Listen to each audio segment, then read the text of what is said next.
महाराष्ट्र विधिमंडळाचं अधिवेशन त्याचा आज सांगता होतो आहे.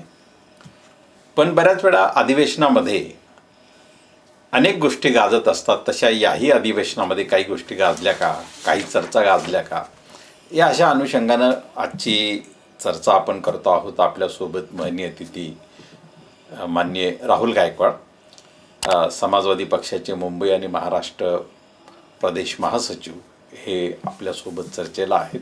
परंतु आज चर्चा ही अशी औपचारिकच आपण हे करतो आहोत.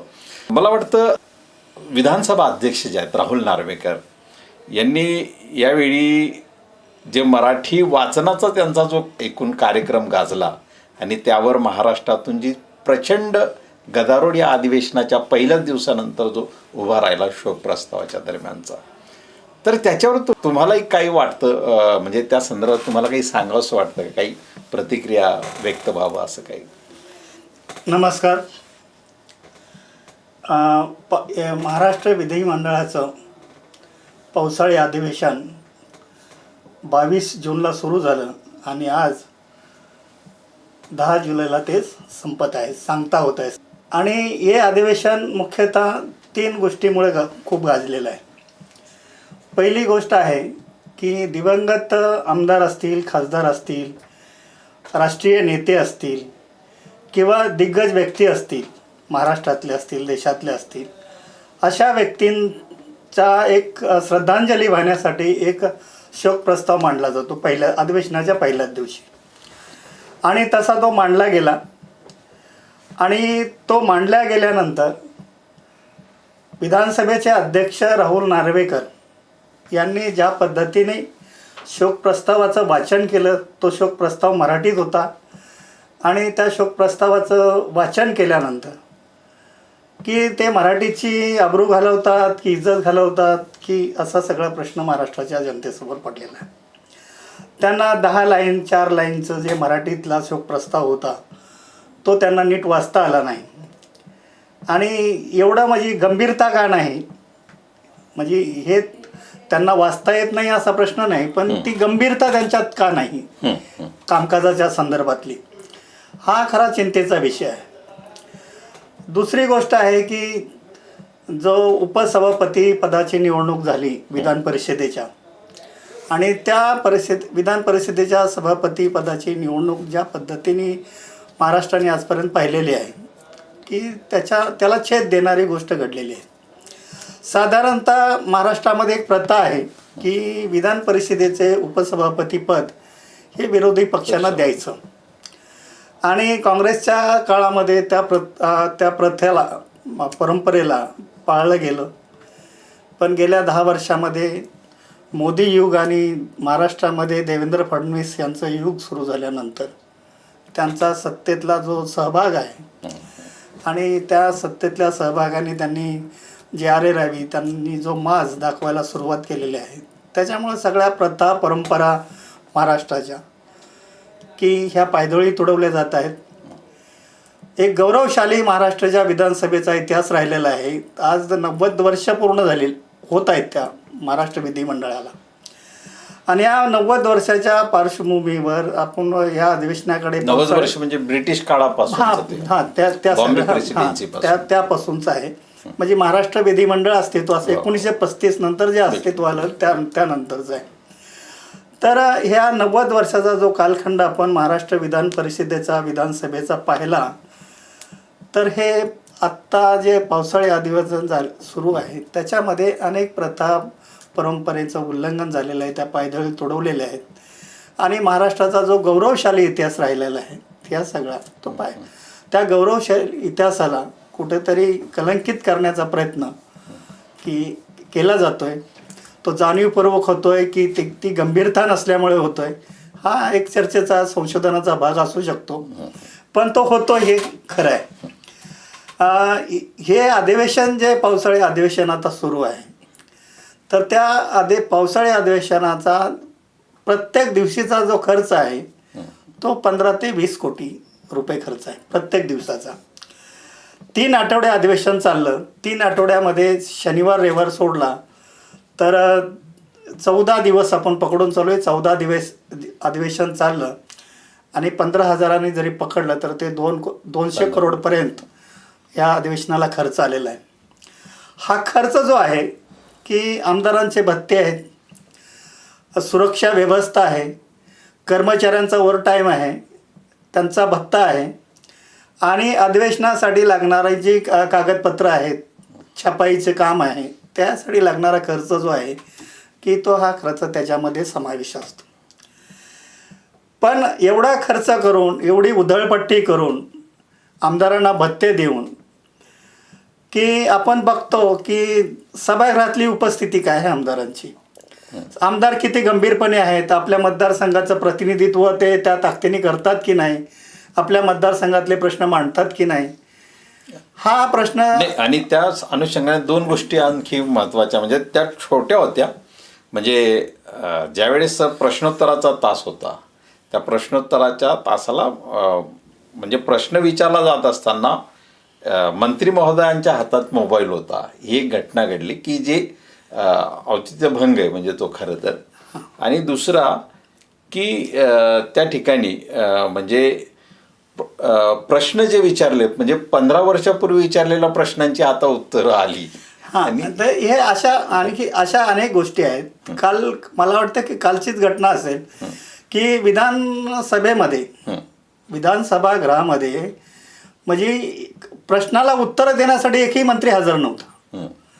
त्याची दखल विधानसभेच्या अध्यक्ष नार्वेकरांना घ्यावी लागली आणि सरकारला समज द्यावी लागली. म्हणजे सरकार महाराष्ट्राच्या विकासाच्या संदर्भात अधिवेशनं का घेतली जातात? धोरणात्मक निर्णय घेण्यासाठी, कायदे करण्यासाठी घेतली जातात. आणि अशा परिस्थितीमध्ये आपण पाहतो की मंत्री गंभीर नाहीत, आमदार गंभीर नाहीत, ह्या सगळ्या गोष्टी आहेत. तर मी तुम्हाला सांगत होतो की ही जी निवडणूक, दुसरी उपसभापतीची पदाची जी निवडणूक आहे की नाही, ती एकदम म्हणजे मला असं वाटतं की विधिमंडळाच्या इतिहासातील तो काळा दिवस असेल. म्हणजे उद्धव सेनेच्या विधान परिषदेमध्ये 78 सदस्य असतात. 4 सदस्याची ते रिक्त पद आहेत, चार पदं रिक्त आहेत. बाकीच्या ह्याच्यामध्ये की 35 सदस्य भाजपचे आहेत, 13 शिंदे गटाचे आहेत, 10 अजित पवार गटाचे आहेत. आणि असं असताना की त्यांना विरोधकांना फोडण्याची गरज काय पडली? म्हणजे विरोधकाचा त्यांनी एक विधान परिषदेत सदस्य फोडले, सचिन अहिर, आणि त्यांनी उपसभापती पदाची निवडणूक केली. म्हणजे महाराष्ट्रामध्ये किंवा देशामध्ये ज्या पद्धतीने भाजप आणि NDA काम करत आहे, तर ते विरोधी पक्षांना नेस्तनाबूत करण्याचं एक पक्षीय राजवटीकडे त्याची वाटचाल आहे. तर ही जी पद्धत आहे चुकीची आहे. काँग्रेसकडे 5वी बहुमत राहिलेलं आहे. काँग्रेसकडे 5वी बहुमत असताना काँग्रेस असं कधीच वागली नाही. ते ह्या भाजपच्या सत्ता काळात मध्ये वागलं जातं आहे सगळं. आणि दुसरी गोष्ट अशी आहे की ह्याच्यामधली हे नार्वेकरांचा एक प्रश्न आहे की नार्वेकरांनी जो प्रस्ताव मराठीचा वाचन केला त्याच्यामध्ये त्यांनी अनेक चुका केल्या. आशा भोसलेंचा नावाचा प्रस्ताव वाचताना त्यांनी त्यांच्या वडिलांचा जो उल्लेख केला ते दीनदयाल मंगेशकर असा केला. दीनानाथ मंगेशकर करण्याऐवजी दीनदयाल. म्हणजे कसली गंभीरता नाही की आपण काय करतोय. 200 करोड रुपयाचा चुरडा करून हे अधिवेशन होतं. पण विरोधी पक्ष जे म्हणजे आतापर्यंतच्या प्रथा परंपरा जर आपण पाहिल्या म्हणजे अधिवेशनाच्या, तर अधिवेशनाच्या पूर्वी विरोधी पक्ष हे विषय म्हणजे जेव्हा आपण पाहिलं की काँग्रेस सत्तेवर असायची तेव्हा आता सत्तेत असणारे जे विरोधात असायचे ते विषयाची अशी तयारी करून यायचे की विषय त्याची आकडेवारी हे सगळं आणायचं. पण यावेळेस काय झालं की आता मिसिंग लिंक याचं जे प्रकरण घडलं तर पावसामध्ये तो वाहिला दरड कोसळली. पण विरोधी पक्षांना त्याची आकडेवारी किंवा त्याची सायंटिफिक शास्त्रीय माहिती की तंत्रज्ञानात्मक माहिती अशी काही सभागृहात पेश करता आली नाही की जेणेकरून जनतेला ते खरं तर कळलं पाहिजे. त्यामुळे सत्ताधाऱ्यांवर तो दबाव येत नाही आणि त्यामुळे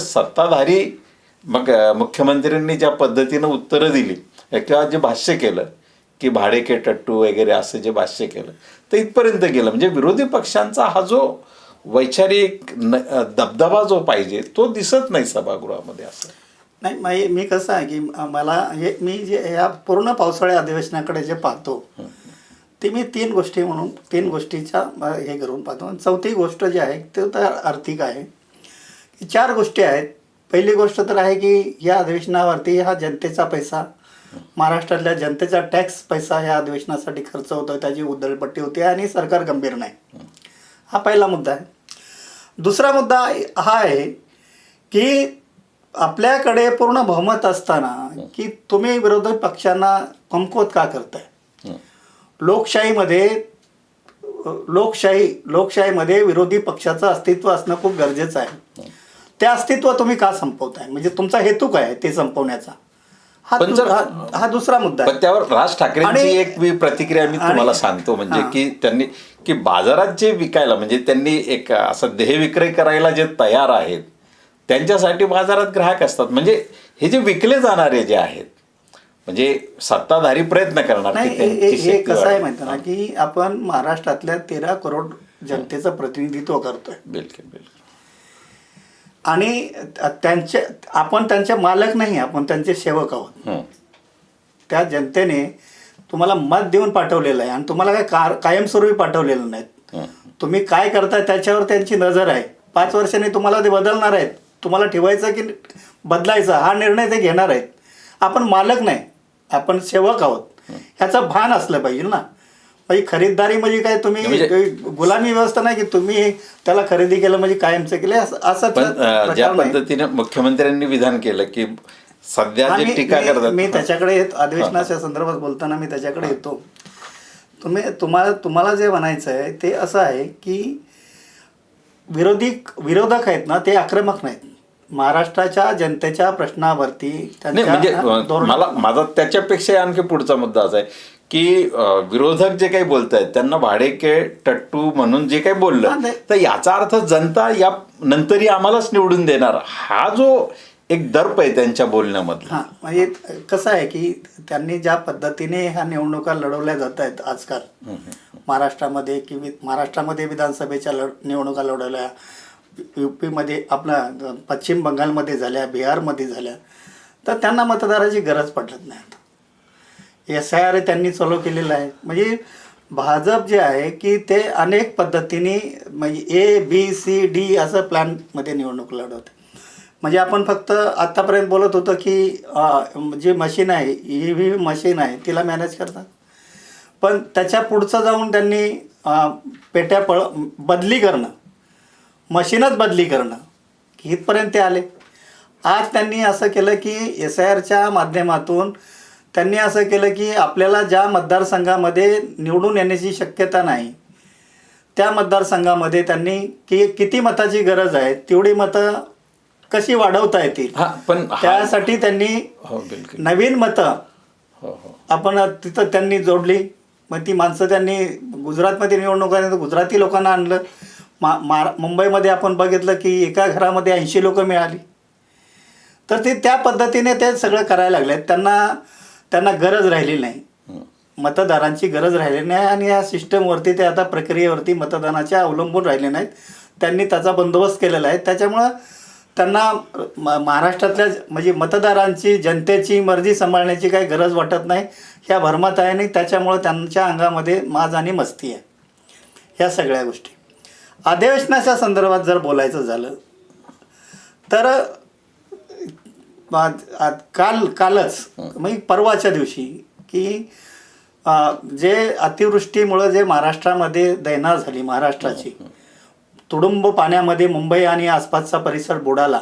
लोकांना घराच्या बाहेर पडणं शक्य झालं नाही. MMRD परिसर पूर्ण भरला तो. आणि जो गाजाबाजा करून 70,000 करोड रुपये खर्च करून जो त्यांनी connecting sea Mumbai Pune connecting sea link बांधला मेमध्ये, 1 मेला त्याचं उद्घाटन झालं होतं. आणि त्याच्या दर्शनी भागाची कमान, बोगद्याच्या दर्शनी भागाची कमान पडली मिसिंग लिंकची. तेच कनेक्टिंग रोड त्याला म्हणतात. तर ती पडली आहे ना. आणि मुख्यमंत्र्यांनी त्याच्यावरती एखादं कार जसा प्रवचन देतो तसं सांगितलं त्या संदर्भात बोलताना, आहे ना, की 7 देशाची मदत घेतलेली आहे. ऑस्ट्रेलिया आहे, तैवान आहे, सिंगापूर आहे, ये आहे, वो आहे. ह्यांनी केबल टेस्ट केली, त्यांनी त्याचा आराखडा चेक केला. ह्या सगळ्या गोष्टी त्यांनी एकदम एक प्रवचनकार जसं प्रवचनामध्ये श्रोत्यांना गुंग करतो तसं गुंग करण्याचा प्रयत्न केला. आणि जे ह्याच्या संदर्भात प्रश्न विचारते, खरं तर प्रश्न विचारणं हा विरोधकांचा नैतिक अधिकार आहे, म्हणजे संसदीय अधिकार आहे तो त्यांचा.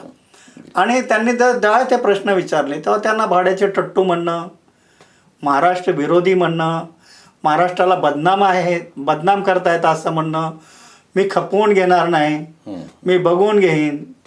तर ही जी गुंडाची भाषा आहे, ही गुंडाची भाषा आहे. एवढ्या गुंडगिरीला तुम्ही उतरताय आणि तुम्ही कोण आहे? तुम्हाला एवढा महाराष्ट्राचा पुळका काय? तुम्ही सत्तेवर आल्यानंतर महाराष्ट्रातला मी तुम्हाला तो आकडा सांगतो की वेदांचा जो प्रोजेक्ट आहे तो गुजरातला गेला. तो प्रोजेक्ट महाराष्ट्रात झाला असता तर 2 लाख लोकांना रोजगार मिळाला असता. तो चिप्सच्या संदर्भात. आणि हजारो कोटी की तुम्हाला त्या सगळ्या उद्योगातून तुम्हाला GST महाराष्ट्राला मिळाले असते. तो प्रोजेक्ट आहे वेदांचा, तो तुमच्या ह्याच्यामुळे गेला ना, तो तुमच्या नाकर्तेपणामुळे गेला. पण तो तिथेही गुजरातमध्येही काही सुरू नाही, तो सुरू होईल की नाही होईल, पण तो महाराष्ट्रातून तर गेला ना. तुम्ही त्याच्याबद्दल गंभीर नसता ना. म्हणजे महाराष्ट्रातल्या अनेक मधले राष्ट्रीय उद्योगाच्या ज्या मुख्य कार्यालय आहेत ती गुजरातला शिफ्ट होत आहेत तुमच्या काळामध्ये.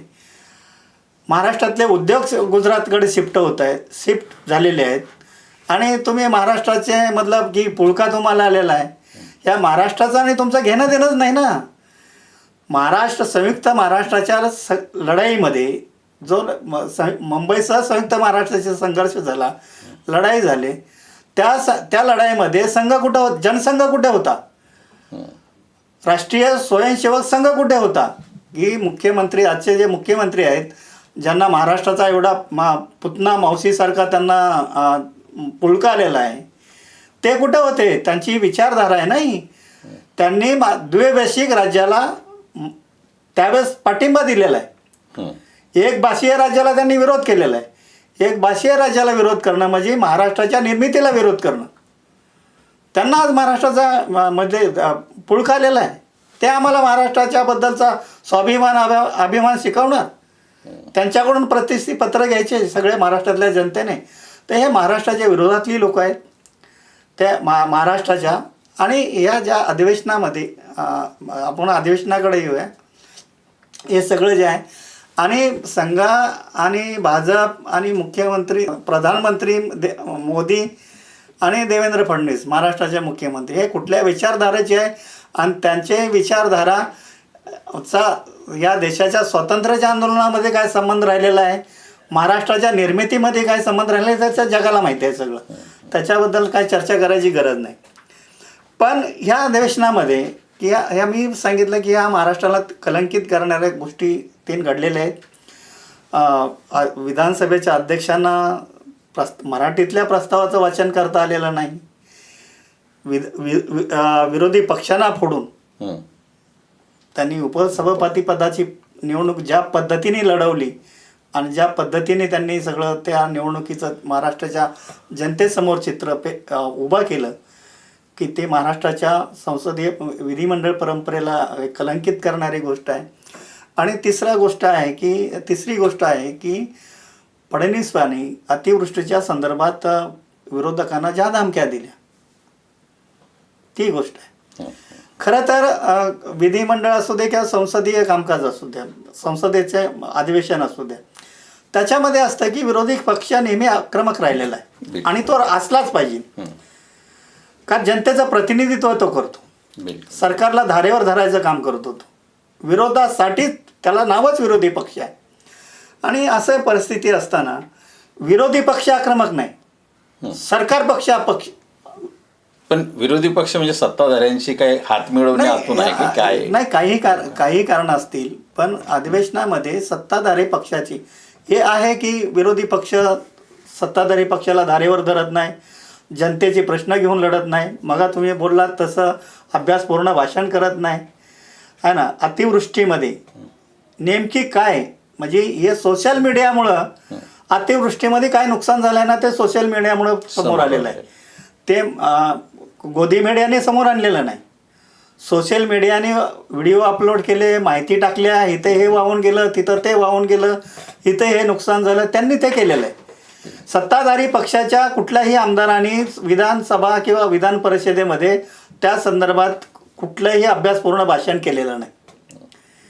मुंबईमध्ये शिवसेनेचे आमदार आहेत, विधान परिषदेमध्ये आहेत, पण त्यांनी तशा पद्धतीने काय केलं नाही.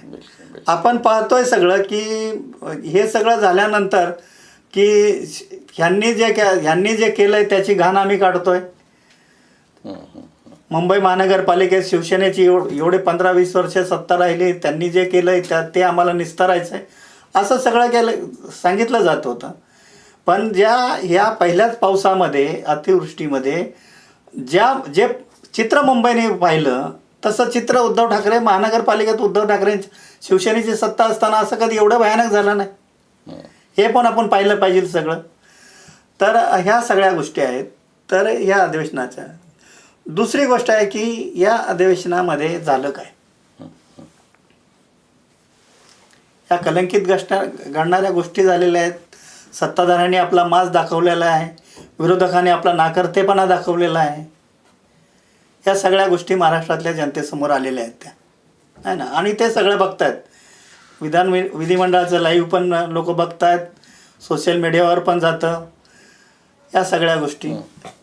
पण ह्या सगळ्याचं आपण पाहिलं सगळं तर हा जो अर्थसंकल्प मांडला गेला 2026-2027चा तो अर्थसंकल्प तर मला वाटतं की तो अर्थसंकल्प त्याच्या पुरवण्या मागण्या आता झाल्या त्या म्हणजे अर्थसंकल्प आधीच्याच अधिवेशनात तो 7,69,460 कोटी रुपयांचा तो अर्थसंकल्प आहे. शेतकरी कल्याण, पायाभूत सुविधा, विकसित महाराष्ट्र, लाडकी बहीण आहे ना. 13 जिल्ह्यांचा त्यांनी त्या ह्याच्यात उल्लेख केला होता की 13 जिल्ह्यामध्ये उमेद मॉल आम्ही बनवणार, लखपती दिदी बनवणार, अशा त्यांनी अर्थसंकल्पामध्ये काय खूप मोठ्या घोषणा केल्या होत्या. तर जमिनीवरचं चित्र काय, तर जमिनीवरचं चित्र असं काही नाही. शेतकऱ्यांच्या कल्याणामध्ये काय नाही. शेतकऱ्यांच्या आत्महत्या बघितल्या तर 2014 ते 2019 मुख्यमंत्री फडणवीसच्या काळामध्ये की 5,060 शेतकऱ्यांनी आत्महत्या केलेल्या आहेत 5 वर्षामध्ये. हा आकडा सरकारी आहे. पण ते कुठल्याही सरकारला त्याच्यामध्ये यश आले. सरकारी आकडा आहे, पण खरा आकडा आहे ना की तो 1500च्या आसपास आहे, 15,000च्या आसपास आहे ना. म्हणजे तुम्ही म्हणताय ते पण बरोबर आहे, कुठल्याही सरकारला यश आलं नाही. पण फडणवीस मुख्यमंत्री झाल्यानंतर त्यांनी जे निकष अटी ज्या काय केल्या की नाही त्या शेतकऱ्यांनी ज्या आत्महत्या केलेल्या आहेत त्याला त्या आत्महत्यावर मानायला तयार नाही. अशा पद्धतीने त्यांनी निकष आणि अटी आणलेल्या आहेत. शेतकऱ्यांच्या कर्जमाफीसाठी त्यांनी योजना सुरू केलेल्या आहेत सगळ्या. अहिल्याबाई होळकरांच्या नावाने ती मला वाटतं की ती पण हा आधीच्या अधिवेशनाचा भाग आहे मला वाटतं. हे जे अधिवेशन नाही त्या अधिवेशनाला जोडूनच सांगतो ना. हे अधिवेशनात तर तरतूद नाही केली, आर्थिक तरतूद आहे ना, तर त्याच अधिवेशनात अर्थसंकल्प पुरवण्या मागण्या काही मंजूर करून घेतल्या ना त्या ह्या सगळ्या झालेल्या आहेत. ते पण कर्जमाफीचं जे आहे की कर्जमाफीचं की जर आपण म्हणलं की कर्जमाफी मी शेतकऱ्यांचा सातबारा कोरा झाला का शेतकऱ्यांच्या कर्जमाफीचं, तर त्याचं उत्तर नाही असं आहे. कारण अटी ज्या आहेत कर्जमाफीच्या त्या अटी एवढ्या अशा आहेत की नाही की शेतकरी त्याच्यात पात्रच होऊ शकत नाही. हा एक प्रश्न आहे. दुसरी गोष्ट आहे की लाडकी बहीण योजना म्हणजे हे सरकार पुन्हा निवडून येण्यामध्ये लाडक्या बहिणी योजनेचा खूप मोठा वाटा आहे है ना. पण आपण बघितलं त्याचं की मला वाटतं की काय 80 लाख की 8 लाख काहीतरी महिला ते हे झालेलं आहे सगळं. हां, बाद झालेलं आहे. 13 लाख काय 13 लाख हे सगळं झालेलं आहे सगळं. म्हणजे विदाऊट निकष तुम्ही त्या योजना चालू केल्या होत्या, त्याचा अभ्यास केला नव्हता. म्हणजे कनेक्टिंग रोडचा जसा अभ्यास केला नाही, कनेक्टिंग रोड जो आहे तो 2013 मध्ये आला होता ना. पृथ्वीराज चव्हाण ते बोलले, पण हे पण म्हटलं की या सरकारने अभ्यास करून पुढचं काम केलं. मुख्यमंत्र्याकडे आला होता ना त्यांनी. आणि त्यांनी जे मुद्दे उपस्थित केले होते, प्रस्ताव त्यांनी नाकारला त्याच्यामध्ये, नाही की नाही, त्या गोष्टी खूप महत्त्वाच्या होत्या. आणि ती गाईडलाईन असते येणाऱ्या सरकारकडे, येणाऱ्या सरकारकडे. त्या मुख्यमंत्र्यांनी जे काम केलं आहे सगळं की त्याला फॉलो करायचं असतं, त्याला नाकारायचं नसतं. चर्चात्मक हे सगळं जे असतं ना की नाकारायचं नसतं, कारण ते टाकाऊ काम नसतं, ते सरकारने केलेलं असतं, मुख्यमंत्री नाही. ते कामही, तो प्रस्तावही पृथ्वीराज चव्हाण या व्यक्तीने नाकारला नव्हता, ते एक सरकारने नाकारलेला होता ना सगळं, आहे ना. आणि मग असं असताना तुम्ही तो प्रस्ताव घेऊन आला. ज्या काय नवयुग कंपनीला ते कॉन्ट्रॅक्ट दिलं, त्या कंपनीने तुम्हाला इलेक्ट्रिक बॉन्डमध्ये 55 कोटी रुपये अगोदर दिले, त्यांना तुम्ही तो प्रस्ताव दिला. ह्या सगळ्या गोष्टी आहेत ना. आणि ह्या सगळ्या गोष्टी जर त्या येणार ना, त्या तुमचा जो विकास आहे तो जर पाण्यात वाहून जाणारा असेल, आहे ना, तुम्ही 200 कोटी खर्च करून महाराष्ट्रातल्या जनतेच्या हिताचे निर्णय विधिमंडळात घेणार नसताल, तुमच्या आमदार सभागृहात उपस्थित राहणार नसताल, आमदारांच्या प्रश्नाला उत्तरं देण्यासाठी मंत्री सभागृहात राहणार नसतील, तर ज्या महाराष्ट्रातील जनता हे प्रश्न विचारेल ना. बिलकुल त्यांचा तो अधिकार आहे ना. बरं, आज अधिवेशनाची म्हणजे सांगता आता होते, म्हणजे आज शेवटचा दिवस. तर या अधिवेशनाच्या अनुषंगाने म्हणजे या 3 ज्या गोष्टी तुम्ही सांगितल्या त्यामध्ये, पण एक शेवटचं जाता जाता म्हणजे आपल्याला जे म्हणता येईल की मुंबईमध्ये जो झोपडपट्टी पुनर्वसनाचा जो मुद्दा आहे, म्हणजे मला वाटतं त्या संदर्भातही या अधिवेशनामध्ये काही असं झालं की 3 महिन्याच्या आत त्या संदर्भातला सर्वे करून त्याची आकडेवारी किंवा त्याची माहिती सरकारकडे सादर करावी, असं काही आलं या संदर्भात. सरकारने त्यावर मंजुरी पण काही दिली मला वाटतं. तर त्या संदर्भात काही खरंच तशी घडामोड घडली का प्रत्यक्षामध्ये, फील्डमध्ये काही? हे बघा की मुंबईचा झोपडपट्टीचा जो प्रश्न आहे ना, तो काही आजचा नाही, आहे ना. जे सरकार आले, जे मुख्यमंत्री झाले की ज्यांच्या हातात राहिलं त्यांनी तो हाताळलेला आहे ना. व्यवस्थापनाच्या पातळीवरती त्यांनी ते हाताळलेलं आहे. आता मुख्यमंत्र्यांनी सांगितलं की पहिला पाऊस हा निरीक्षण करण्याचा असतो, तो पाऊस काय करून जाईल, आहे ना. म्हणजे गोल गोल आणि गोड बोलण्याचं काम फक्त हे सगळं झालं. तर त्या पातळीवरती आहे. तर आता मुंबईमधली जी झोपडपट्टी आहे, तुमचे निकष काय आहे? 2000 पर्यंतची झोपडी पात्र आहे. त्या झोपडींना तुम्ही सुविधा दिलेल्या आहेत, लाईट दिली, वीज दिली, पाणी दिलं, सगळं काय तुम्ही दिलंय ना सगळं. मग ते अधिकृतपणे आहे ना तुमचे. आता त्याच्या नियोजन जे आहे, तिथं जर अतिवृष्टीमुळं, पावसामुळं तिथं जर काय होत असेल, आहे ना, तर तिथल्या लोकांना सुविधा देण्याचं काम तुमचं आहे. तिथं पुढच्या पावसामध्ये असं काय होऊ नये किंवा पाऊसच नाही की दुसरा कुठला निसर्गाचा कोप झाला तर त्या झोपडीला काय बाधा होऊ नये, तिथल्या राहणाऱ्या लोकांना काय बाधा होऊ नये, हे तुमचं काम आहे ना. त्याचे नियोजन तुम्ही करा ना. त्याच्यासाठी लोकांनी तुम्हाला मतं दिलेत ना, त्याच्यासाठी तुम्ही लोकांनी तुम्हाला सत्तेवर बसवलं आहे ना. हे तुमचं काम आहे ना सगळं. या सगळ्या गोष्टी म्हणजे बऱ्याच गोष्टी आहेत की म्हणजे मी तुम्हाला ते अर्थसंकल्पाच्या वरती त्यांनी जो निधी बजेटमध्ये जो केलेला आहे ना, आपण पाहतोय ना सगळं की जवळजवळ 23 म्हणजे जो अनुसूचित जातीसाठी 23,000 कोटीचा निधी आहे आदिवासीसाठी म्हणजे तो 21,000 कोटीचा निधी आहे, तो निधीच वापरला जात नाही ना. त्याची ओरड होते ना सगळं, तो इतर कामासाठी पळवला जातो ना. मग अधिवेशनामध्ये तरतूद करायची, ते दाखवायचं आणि म्हणजे आपल्या महत्त्वाकांक्षी योजना आहे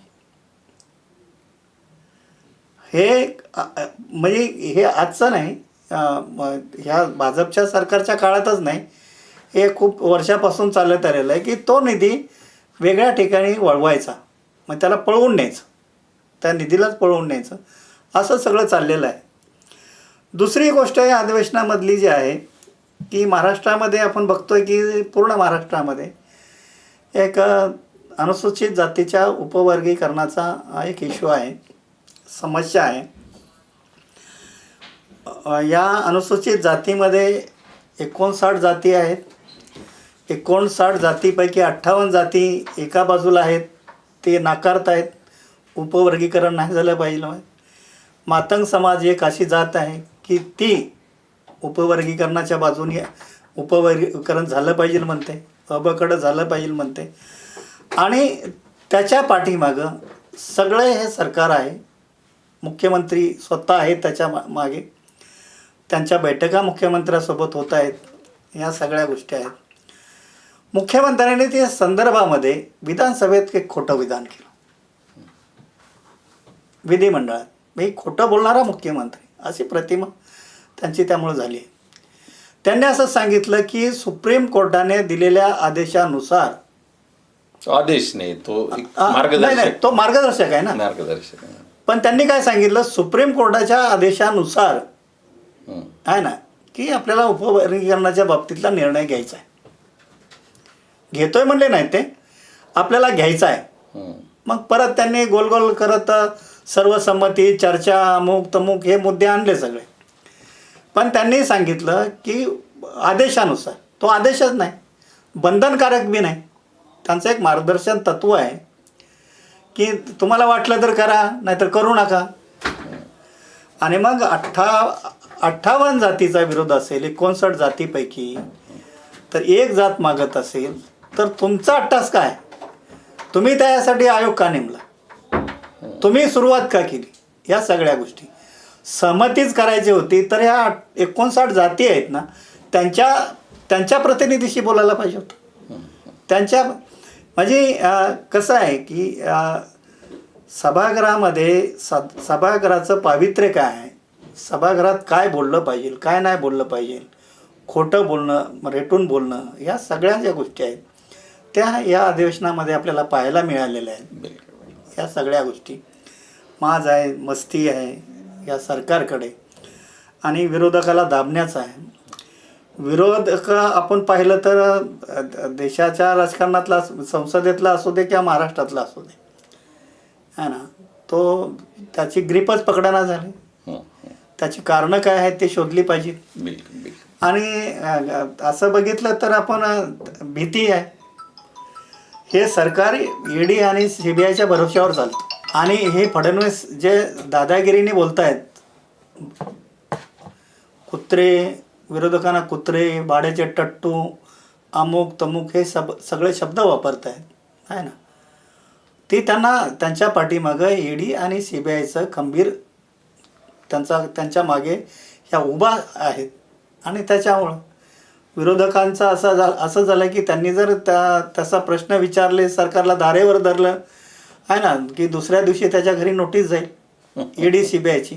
तर अशी परिस्थिती आहे. आणि अशा परिस्थितीमध्ये अशा होणाऱ्या अधिवेशनाकडून खूप अपेक्षा करणं, लोकांच्या कल्याणाचा, विकासाचा खूप त्यातून काय हे होईल, आणि जे काय सरकार आश्वासन देईल सभागृहामध्ये, आहे ना, त्याची पूर्तता होती की नाही, कारण विरोधकामध्ये ती ताकद राहिली नाही आता. बिलकुल. म्हणजे त्या अनुषंगाने म्हणजे हे अधिवेशन एकंदरीत तुमच्या मते एक काही प्रश्न निर्माण करणारं, निराशाजनक आणि पुन्हा लोकांना एक प्रकारे निराश करणारच आहे हा अधिवेशन. 3-4 गोष्टी त्या संदर्भात मी एका लाईनमध्ये सांगतो की जे काय अधिवेशनामध्ये घडलं तर हे महाराष्ट्राच्या 90 वर्षाच्या विधिमंडळ परंपरेला कलंकित करणारं अधिवेशन आहे ना. की हे सरकार विरोधकांचा आवाज दाबणार आहे. हे सरकार ED आणि CBIच्या पाठिंब्यामुळं गुंडागर्दी करणाऱ्या शक्तींचं झालेलं आहे. या सगळ्या गोष्टी आणि या अधिवेशनामध्ये मी आता असं म्हणतो की जे काय त्यांनी अधिवेशनासाठी शेतकऱ्यांच्या कर्जमाफीसाठी त्यांनी हे केलं, मला असं वाटतं की शेतकऱ्यांना कर्जमाफीचा जर विषय आहेच, पण सगळ्यात महत्त्वाचं गोष्ट आहे की तुमच्या खिशातलं तुम्हाला द्यायचं नाही. शेतकऱ्यांना काय द्यायचंच असेल तुम्हाला तर शेतकऱ्यांच्या भावाला एक हमी भाव द्या. त्याचं कष्ट, त्याचं लागत, अमुक तमुक ह्या सगळ्या गोष्टी. तर ह्या गोष्टीचा विचार झाला पाहिजे. शिक्षणाच्या बाबतीत धोरणावरती महाराष्ट्र विधिमंडळाच्या दोन्ही सभागृहामध्ये पेपर लीक होत आहे त्याच्याबद्दल चर्चा झाली. एज्युकेशनच्या बाबतीत थोडेफार चर्चा झाली, पण धोरणात्मक निर्णय काय झाले नाहीत. स्कॉलरशिपचा प्रश्न असेल, अमुक असेल, तमुक असेल, असे धोरणात्मक प्रश्न काय तिथे हे झाले नाहीत. आणि सरकारने बळेबळेच काही आश्वासनं दिली पण असतील आहे ना. जसं कर्जमाफीचं आश्वासन असेल तर त्याच्यासाठी अटी आणि निकष टाकून आहे ना की त्याला अपात्र ठरवण्याचं काम करतील असं सगळं आहे. म्हणजे सरकारची इच्छा की महाराष्ट्रातील जनतेला काय द्यायचं नाही, महाराष्ट्राचा विकास काय करायचा नाही. आत्ताच जागतिक बँकेच्या एक अहवाल आलेला आहे आणि त्या अहवालानुसार दिल्ली, गुजरात ही राज्य आहेत दरडोई उत्पन्नाच्या बाबतीमध्ये ते महाराष्ट्राच्या पुढे निघून गेलेले आहेत. महाराष्ट्र 5व्या क्रमांकावर पडलेला आहे आणि हे मुख्यमंत्री देवेंद्र फडणवीस यांच्या काळात झालेलं आहे. ते किती गप्पा मारत असतील, इन्फा पुरुष आणि काय अमुक तमुक स्वतःला काही विरोध लावून घेत असतील, पण त्यांच्या कार्यकाळामध्ये या महाराष्ट्राची अधोगती झालेली आहे. महाराष्ट्रातले अनेक उद्योग गुजरातकडे जात आहेत हा ना. वेदांतसारखा प्रोजेक्ट गुजरातकडे गेलेला आहे. महाराष्ट्राचा विकास म्हणजे तो रोड आणि रस्त्यावर दिसतोय, फक्त महामार्गावर दिसतोय. पण आपण हे सरकारच्या विषयी बोलतोय, पण आपण विधिमंडळाच्या एकूण कामकाजाच्या संदर्भात सुरुवात नाही विधिमंडळाचं कामकाज असलं तर सरकारशी संबंधित आहे ना. संबंधित आहे, सरकारशी संबंधित आहे ना ते. म्हणजे ते सरकारचीच जबाबदारी आहे ना ह्या सगळ्या गोष्टी. विधिमंडळात काय जे ठरेल, जे धोरणात्मक निर्णय होतील त्याचा म्हणजे तुम्ही हे विचारता म्हणजे महामार्ग बांधणं आणि मुंबईवरून पुण्याला 2 तासात जाणं म्हणजे हा महाराष्ट्राचा विकास झाला का? महाराष्ट्राचा विकास होणं म्हणजे दुर्गम भागामध्ये चंद्रपूरमध्ये राहणाऱ्या तिथे शिकलेला सुशिक्षित तरुणाला सरकार उद्योग निर्माण करून देतोय की नाही, त्यासाठी तिथं कारखानदारी घेऊन जातोय की नाही, हा विकास आहे ना. रोजगार निर्मितीसाठी सरकार काय करतंय, हा सगळं जे आहे ना. आणि त्याच्यामुळे अधिवेशनाचा जर विषय असला तरी सरकारकडेच बोट जाणार ना, कारण धोरणात्मक निर्णय घ्यायचं आणि त्याची अंमलबजावणी करायची आणि ते परत महाराष्ट्राच्या विधिमंडळातून ते महाराष्ट्राच्या जनतेला सांगायचं, हे सरकारचं काम आहे. बिलकुल. असं काही दिसत नाही, असं काही झालं नाही. बिलकुल. आपण आणि अधिवेशनाच्या संदर्भात की कोणीच नाही म्हणजे सत्ताधारी पक्षाची लोक जर सोडली तर मला असं वाटत नाही की कोणी समाधानी असेलच. बिलकुल. तर या अधिवेशनाच्या अनुषंगानं, या अधिवेशनाच्या समारोपाला महाराष्ट्राच्या जनतेला काहीही मिळालेलं नाही किंवा काही मिळण्याच्या ज्या योजना, खास करून शेतकऱ्यांना कर्जमाफीसारख्या जरी योजना आणल्या जात असतील तरी निकष असे आहेत की शेतकरी त्यातून बाद कसा होईल, म्हणजे एकंदरीत जनतेच्या हाती कटोरा आणि मग फक्त कंत्राटदारांचं भलं यामध्ये होतं आहे का. तर या अधिवेशनाच्या निमित्तानं ही चर्चा झाली.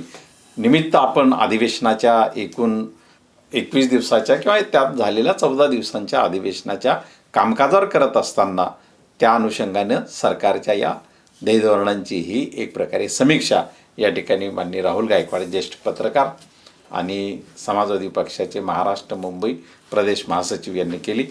तुम्ही थ्रीवेज मीडियाला जो वेळ दिला त्याबद्दल मनपूर्वक आभार. धन्यवाद.